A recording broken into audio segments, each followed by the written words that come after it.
స్త్రీసభ చరిత్రలో ప్రియులారా, ఎంతోమంది పునీతులు పట్టు విడవకుండా ప్రార్థన చేసి వారి జీవితాలలో మహా గొప్ప అద్భుతాలు చేశారు.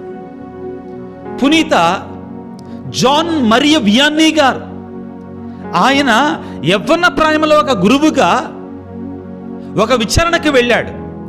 ఆర్స్ అనేటువంటి గ్రామానికి విచారణ గురువుగా వెళ్ళాడు. ఆయన దేవుని యొక్క వాక్యాన్ని బోధిస్తుంటే ఎగతాళి చేసేవాళ్ళు, అవహేళన చేసేవాళ్ళు. ప్రజలు అక్కడ ఉన్నటువంటి వాళ్ళు వావి వరసలు లేకుండా, దేవుడంటే లెక్క లేకుండా జీవించేటువంటి వారు.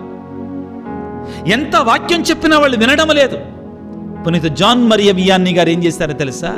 ఇలా కాదు అని చెప్పేసి దివ్య సప్రసాద మందస్సాన్ని ఆయన పీఠం మీద ఉంచి గంటల తరబడి ప్రార్థన చేయటం మొదలుపెట్టారు వారి కోసం. దేవుడు ఆయన మొరను ఆలకించాడు, గ్రామాన్ని మార్చాడు.